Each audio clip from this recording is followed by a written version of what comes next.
And this week's speaker has a passion for what makes us tick, and to be more precise, what makes us tick differently, each of us.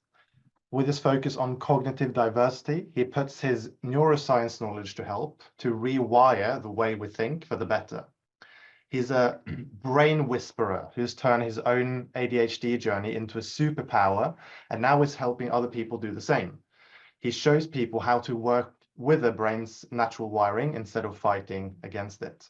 I guess you can think of him as part neuroscience nerd in a good way, part brain coach and part TEDx speaker who's been there and done that when it comes to the whole entrepreneurship roller coaster. And after getting trained by top cognitive performance experts at King's College in London, he's understood how our ancient brain software can actually thrive in today's world. Today, he's going to show us and maybe even demonstrate how the brain drives entrepreneurial action. And with that, we welcome to the stage, David Amor. Hello. Wow, what a lovely welcome. Thank you. So yeah, this is going to be a little bit different to your usual Zoom meetings and calls.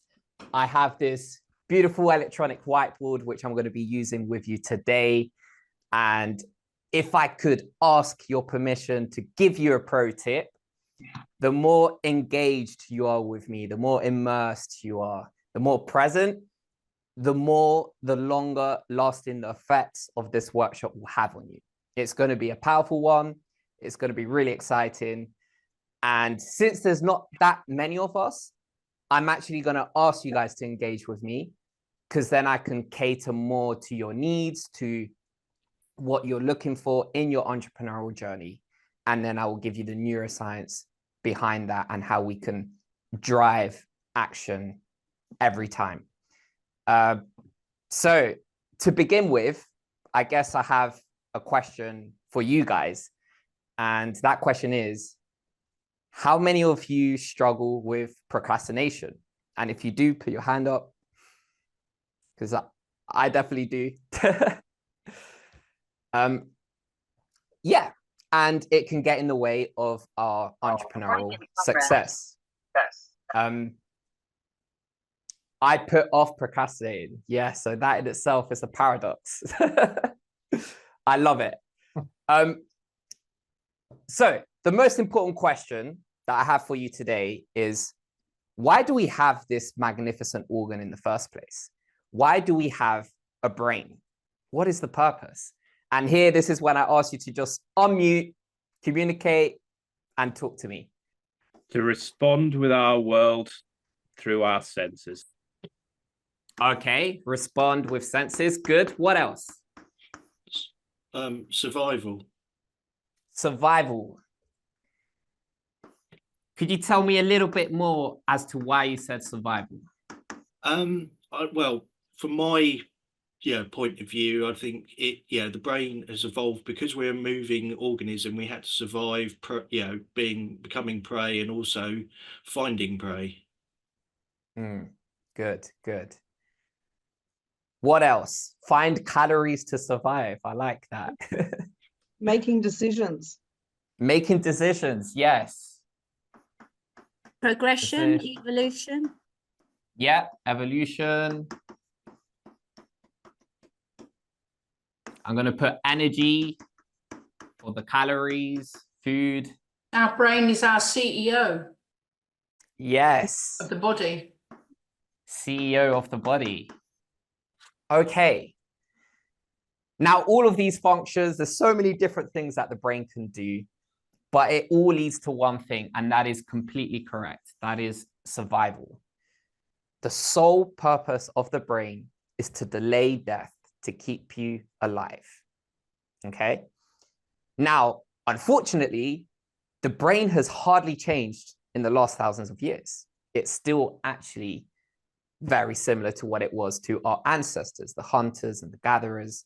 So what that means is that society has evolved rapidly and our brain hasn't caught up to the extreme stimulation, the technology, the advancements in architecture and everything around us. And we need to figure out a way to go from a survival mode which is where our brain is currently at, into a thriving mode, okay?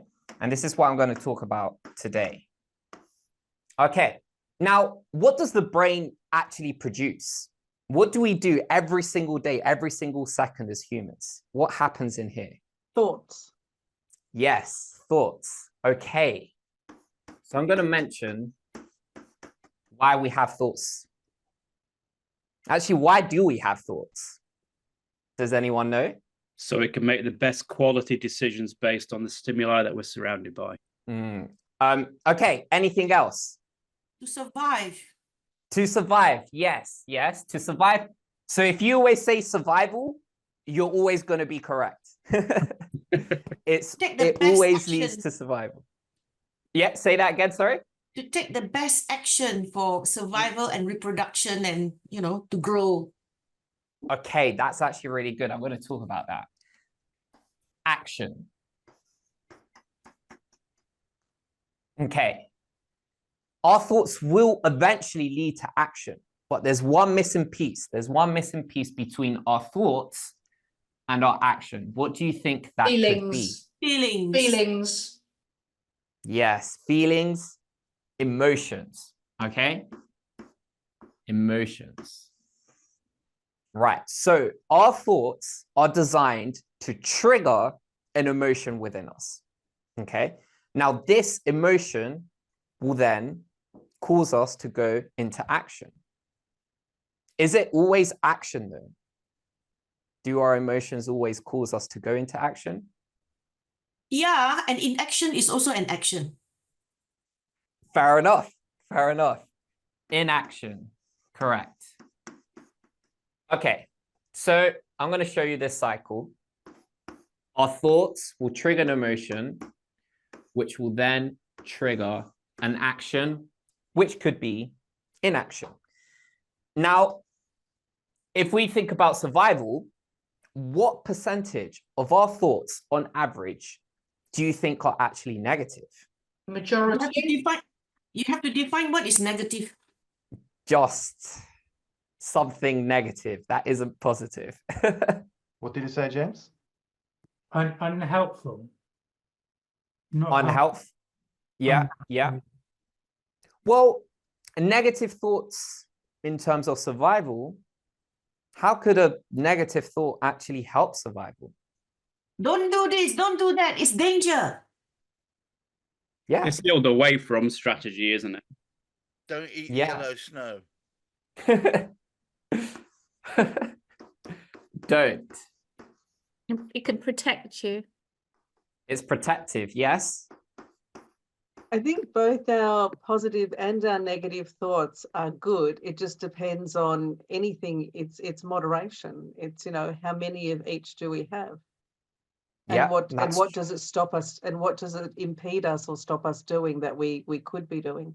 That's great. It is moderation. But on average, a normal, natural human brain, what is the percentage of negative thoughts? 90%. 70. 90. Okay, it's 70 to 80%, depending on the study. So, Hang on a moment. But- Oh no, it isn't.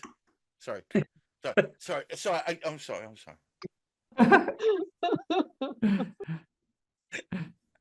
so Sorry. 80% of the time, we're going to be thinking negatively. But that is actually natural. That is what the brain is designed to do. Why is the brain designed to focus on negative stimuli? To keep us alive. The brain is negatively biased, correct? And so if 70% of the time we're feeling this negative emotion, thought, what's going to happen to our emotions? It's also going to be negative. And what are examples of our negative emotions that we might feel on our entrepreneurial journey? Insecure. Insecure, okay. Don't do that, it will harm you.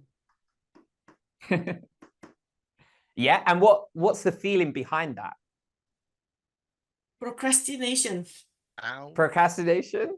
So procrastination is an inaction, Mm-hmm. but it happens as a result to what emotion? Fear. Fear. Someone said fear. Yes. Okay, now fear is a very powerful emotion in the brain. In fact, there's a particular part in the brain, which I'm going to show you now. It's right here. It's tiny, this little pea-sized shape. It's called the amygdala, okay? Don't worry too much about the names. I actually call this structure of the brain Amy G, so that people remember her, Amy G, okay?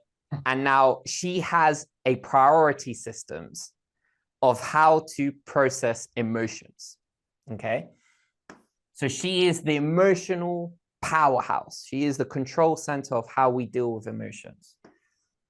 Now, what do you think is the most valuable emotion to Amy G? What is the most important emotion? Fear. Fear. Fear will always be prioritized. So we might be excited, we might be happy, we might have an intention of doing something. But if fear is present, and if it's a high level, it will take over and it will find ways to sabotage your journey. And that is what procrastination is. It's an element of unconscious fear of thinking that we might not be capable, that we're not good enough, that we might fail, we might not get the results that we need, okay? Now, these thoughts are actually very natural, okay? We shouldn't judge the way the brain thinks, but we can challenge it, okay? Does the brain define who we are? No, No. no, What makes you think that? because you can control your mind. You can control your mind? Speak for Okay, I yourself. like that. Sorry, say that again. I said, speak for yourself. Speak for yourself. Yeah. Does the brain define us? It doesn't. It's just an organ trying to protect us. It's just an organ designed for survival. So we do need to challenge it. And our brain is neuroplastic. We can change the wiring. We can rewire our thoughts to be more empowering. Okay. So what happens after taking action or not taking action? What is the next step? To notice when your brain does the thing that it does, just be aware of it so you can take the right action. Okay, to be aware of it. Yeah, that's... Can you ask the question again? Yeah, so what happens after taking action or not taking action? What is actually the next step in this cycle? Reassess the danger again. Okay, yeah. Review feedback. The brain will review and feedback and tell you what to do. That's good. That's good. So we're going to get a response. We're going to get a result from the environment. Something is going to happen around us because we do something and then we learn from that experience. Okay. But what happens if we're not doing anything? If we're not engaging with proactivity and constantly seeking action and results? We stay where we are. We stay where we are and there's a lack of results. Yep. Okay. And if there's a lack of results, that increases anxiety, uncertainty, and it actually makes us feel even more stuck when we avoid things or we tend to not do something because we feel this friction. Okay. Means less results, and the brain hates a high level of uncertainty, because if there's a level of uncertainty, it means we're stepping out our comfort zone. If we step out the comfort zone, what does that scream to the brain? What happens if we're stepping out our comfort zone? Danger. You could die. Fear, Yeah. more fear. More fear, danger, you could die. And that's actually, What a rush. that's actually a good statement. Like, the brain does not know the difference between an actual threat to life and a perceived threat. So, for example, if you're late to a meeting, you're gonna be late, and your boss, or you are your own boss, most of you, but there's an element of danger to your brain. There's this threat and you feel anxious, you feel this stress. The brain goes into a survival response naturally, whether your life is actually in danger or not. It doesn't know the difference. Consciously, we might logically know, but unconsciously, the brain doesn't know. Okay, so comfort zone. If we step out, that means a level of uncertainty. But what does it mean when we also step out the comfort zone? Why does that benefit us? The chance to learn, to get new experiences, and even outdo the competition as well. It can be exciting as well. Yeah, yeah. It's progress, where progress happens. Yes, and let me talk about exciting. That's actually a good one. Not many people say that answer, but the brain loves novelty. The brain actually likes new things. It finds it exciting because if we're talking about evolution, let's say you found a banana tree, okay, and you're constantly eating this banana every single day. Eventually, what happens to your dopamine levels, at first they spike because it's like, oh my God, banana tree, yes, this is exciting. But then over time, it becomes very repetitive and our dopamine level goes down. Now, there's a survival advantage to this because the brain is telling you, you need to vary your diet. This banana tree isn't enough. You need to find a new bush, a new berry, or a new something to vary your diet to survive. So when we're doing the same thing all the time, or if we're at home in our rooms trying to do work, like a lot of us do, the brain actually physically can shut down. It doesn't feel excitement. Can I ask a question before you move?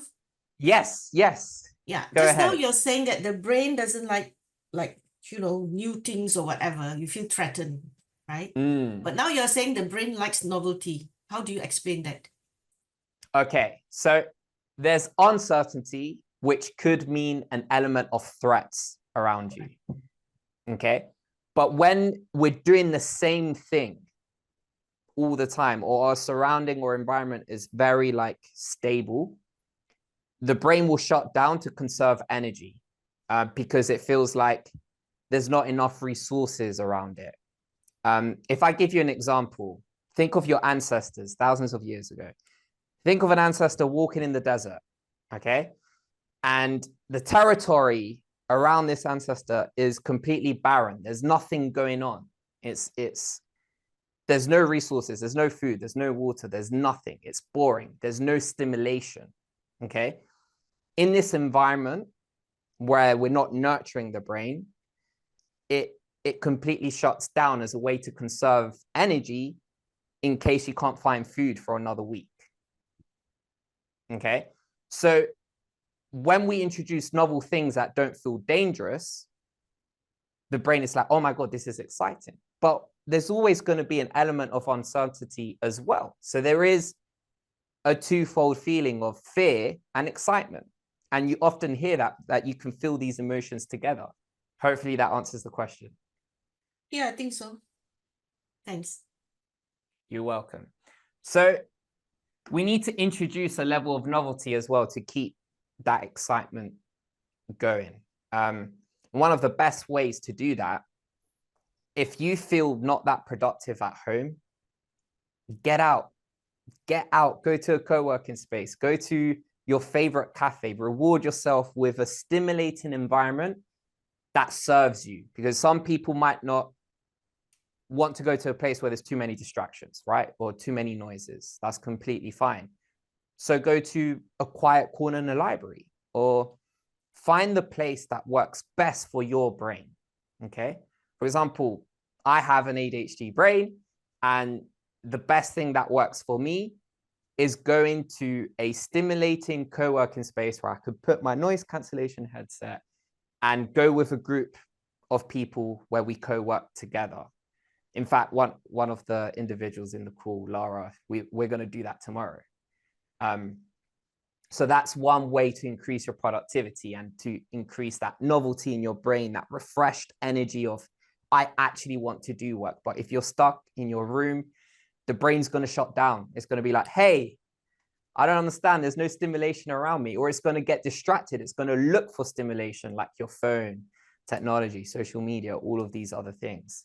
Okay. Any questions on that? Gareth has a question, I think.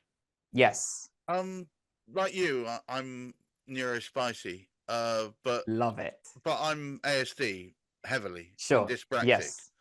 So I don't like any of these things. In fact, the idea of going into a place full of people with lots of stuff going on actually makes me feel queasy. I like the comfort of my tiny little room with all my favorite things in it, and I can eat the same thing 12 days in a row with no issues whatsoever. So yeah, you know, and my wife is ADHD. So she's forever trying to challenge me to get me to try new things and the rest of it. But I find a quiet comfort in having things set up, and I love sitting in front of my computer video editing. That makes me feel very happy. So the trouble is, the things you're saying fit a portion of humanity, but I don't know. I mean, James, what's your thought about this? He and I talk a lot about this sort of topic. Yeah, no, I agree with everything you said, because the idea of going into a busy environment, that freaks me out as well. But I also understand where David's coming from, and I understand the science of boredom and all that, but everyone's different. So I think we need to understand that, like, yeah, everyone's different, and what works for one is not going to work for someone else. So we just need to bear that in mind as well. Completely. And this is where I suggest experiment, right? If your room is comfortable and you're being productive and that's already working, then you don't need to change it, right? Everyone has a different approach. Everyone has a different brain, completely. But this is also, it's the comfort zone of the brain, right? If we're stimulated by other things, yes, I understand neurodiversity. I've studied it a lot. And that comfort zone can serve your senses. You won't get overloaded. So that works for you, right? But as long as the environment for you feels like refreshing and it feels like you can do your work and you can focus, then amazing, right? Because I can also get distracted if there's too many things going on around me. So I can't go to a busy cafe. I always go to a peaceful co-working space. But some people need that extra stimulation. Some people need that busyness and to have accountability all around them. So what I'm saying is find your setting that works for you. But I'm just telling you that evolutionary speaking, this is how brains have evolved. And yes, brains are also different. Is that me? Yeah, no, my daughter's got ADHD. And what I find is that whole kind of comfort zone thing is a bit interesting, because what blocks her is her fear. So she'll think that's a good idea, but then she'll be like, oh no, but this could happen. And then 6 weeks on, this could happen. And you're like, oh, so I'm just not going to do it. So I wonder if you had any views on that, because the intention is there, but the fear then kind of comes and derails the whole intention. Yeah, completely understand. And you know, I was there for many years where ADHD for me was actually quite limiting because I didn't really understand how to work with it. But now that I do, well, I'm going to give you an example of that level of uncertainty and feeling that fear. There's two types of individuals. Now, this is a very generalist definition that I'm about to give you. But here's your level of success, okay? And then we have person A and person B. Now, person A will achieve this level of success, and person B will achieve this level of success. Now, there's a common characteristic difference between these two individuals. What do you think that trait difference could be? Motivation. Motivation. I mean, person A can have lots of motivation too. They could have the intention. It's a fear. Taking Taking action and fear. Yes. How can we combine those two? Okay. Person B will embrace failure. Okay, they understand that failure and fear is part of the process. And they constantly enter the zone of failure. Okay, so they are constantly expanding their comfort zone. The more you step out the comfort zone, okay, the more results you produce, the more uncertainty there is. But over time, you can expand your comfort zone and you can do more things. You can take more action. Okay, so this is the main difference. Now, who do you think person A could be? Anxious. Could be anxious, but person B is also anxious. But they use that as their compass. Fear is not something we need to avoid always. Okay, this is what the brain has designed to do, but we no longer live in a world where we're surrounded by lions trying to hunt us or whatever. We live in a world where we have to thrive. Okay, there's other elements that we need to focus on that aren't just survival. So person A usually will have perfectionist characteristics.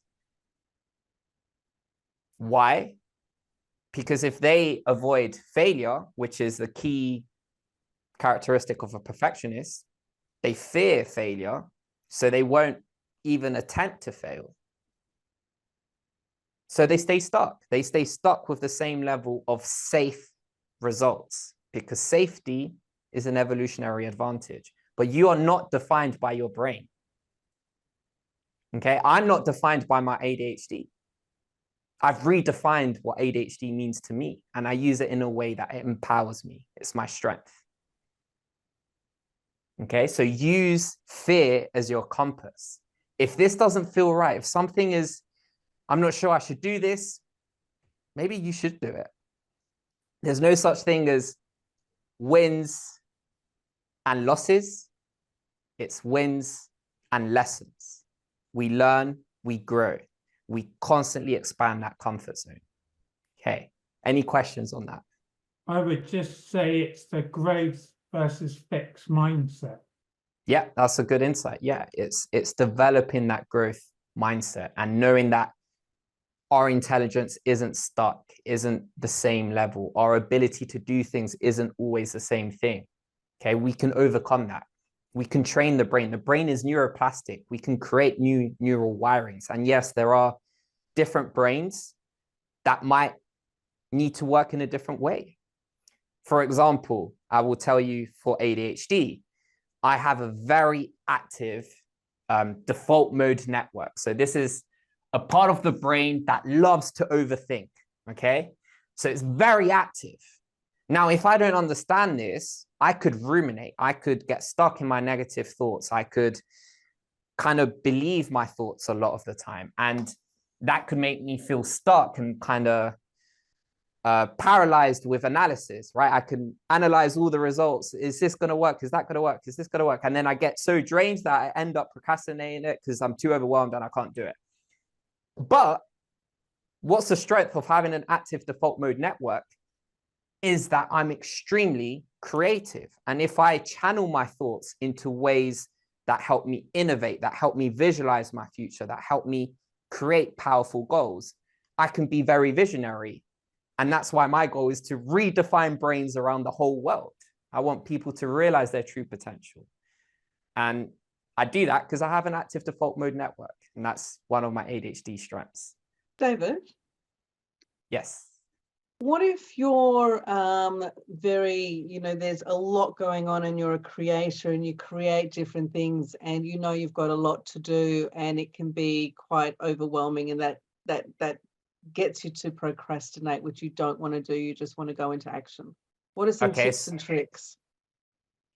So firstly, the question is, what is causing you to be overwhelmed? Is it the variety, like too many things, doing too many things, or? Lots of things are on the important list of having to get done. Okay. Well, the brain, firstly, is designed for singular focus, but we constantly get dopamine hits from having like lots of to-dos, lots of things. And so we constantly add things to the to-dos because it makes us feel better and it kind of gives us a little dopamine hit. But actually prioritize with singular focus. So really set yourself a timer or an objective that is very clear and defined, and just put everything else to the side. So do one thing at a time. That means not 100 tabs open, because I've done that multiple times. Are you looking at my computer? Don't worry, me too as well, even today. So one thing at a time is the best way for your brain to just be like, okay, I'm going to do this. Now, this is how we enter a focus state, because right now it sounds like you feel overwhelmed, so you can't focus. It's actually important to realize that struggle is good. When you start a task and you feel like you can't do it, and it's just so hard, and your brain is like, how am I going to focus on this? Sit with that emotion. Don't avoid that emotion, because what tends to happen, we go on our phone or we try to get some sort of distraction or open a new tab to kind of avoid this struggle. Sit in that pain. Sit in that pain. And then what happens in 20 minutes, your body will start to release neurochemicals that will allow you to feel better and to feel good. You overcome that challenge and it becomes sort of like a snowball and it creates momentum. So stick without being distracted for 20 minutes. Focus on one thing and focus on that priority. And if you get distracted, if a distraction comes up, because it will happen, this isn't something that you can naturally do straight away. If a distraction comes up, just write it down quickly on paper. Write it down on a distraction sheet so it's out of your brain. Your brain is like, okay, I can let go of this, back to the main task, rather than following the distraction and be like, oh, I've got to do that now, or I've got to do that, I've got to do that, I've got to do that. Does that make sense? Yeah. I think what we do is I meet entrepreneurs all around the world, and I think most of us are either ADHD or on the cusp of ADHD, and the having a lot of tabs up is quite normal for entrepreneurs around the world. It's very normal. Yeah. And we love to create. We love to create different things, and we like to work on different things. So I like we really need to focus on the one thing and then go to the next and then go to the next. So yeah, prioritizing time, I think, and allocating time to focus on different things, or actually allocating time to focus on one thing at a time. Yeah. And kind of having that plan and clear goal allows your brain to have a level of certainty. If we start the day without a clear goal or clear focus of what we're going to do, we're going to procrastinate. Our productivity is going to be tanked because there's a level of uncertainty. The brain is like, oh, I'm not really sure what I need to do today. So I need to make decisions, and making decisions creates energy, reduces your cognitive energy. So eventually you end up kind of being stuck and not doing as much as you could have. So really have that powerful intention. Yeah. So that's pretty much me done. There's only so much I can give in this limited amount of time. If you do have more questions, or you want to understand your brain better, a neurospicy brain, I love to work with neurospicy brains.